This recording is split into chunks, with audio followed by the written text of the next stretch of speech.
This is Kampala, capital of Uganda, a developing country with a growing economy, but very much a country that's still struggling with problems such as poverty and HIV. And there also remains a widespread belief in spirits and traditional healers. People can receive treatment for a wide variety of complaints, provided they can pay. It all seems innocent enough, but looks can be deceiving. Each year, hundreds of children disappear in Uganda, and each year, more and more cases of so-called child sacrifice emerge. Believers hope child sacrifice is the doorway to prosperity, luck, and happiness. Alan is 10. He was offered up as a child sacrifice, but miraculously survived. Shall I carry one?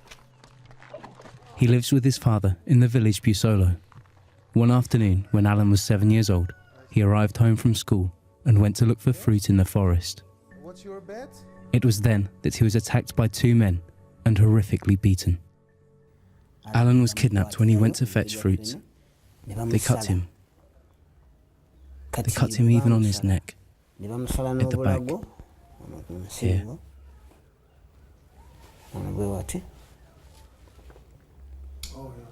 And they castrated him.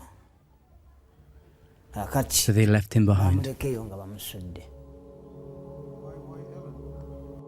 Alan miraculously survived the attack. He was taken to hospital and spent 14 days in a coma. He knew exactly who did it. The two men appear to have been neighbours of Alan's.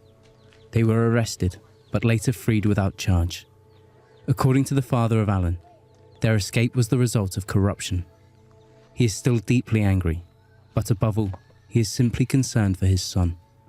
I no longer let Alan out with just anybody, and he isn't allowed out of the house without letting me know where he's going. If he does go anywhere, someone goes along with him. He's never alone. I take him to school. I know he's safe. It's unclear what the true scale of the problem might be, but Peter now has cases of child sacrifice numbering in the hundreds. This is a sacrifice case. They cut off his ears, cut off his drained blood out of him. This one was killed by a man. They found the man holding the head of a child.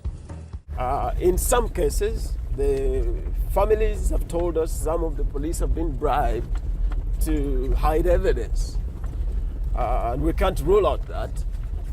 The people, the families themselves tell us that they don't trust police. It is notable that suspects against whom there is apparently a great deal of evidence have not been jailed.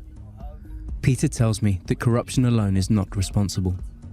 Many suspects have disappeared, skipped bail, while the lawsuit dragged on for years.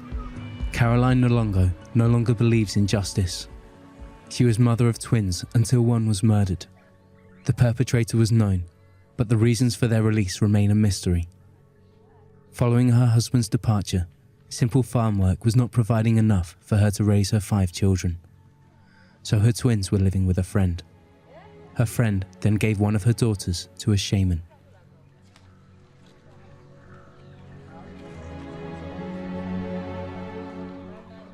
They made cuts in the top of her head,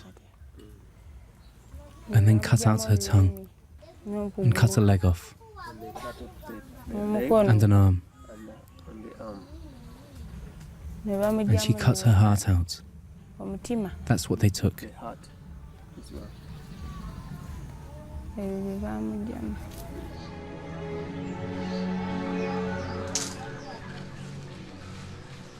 The trial of suspects remains a major problem in Uganda.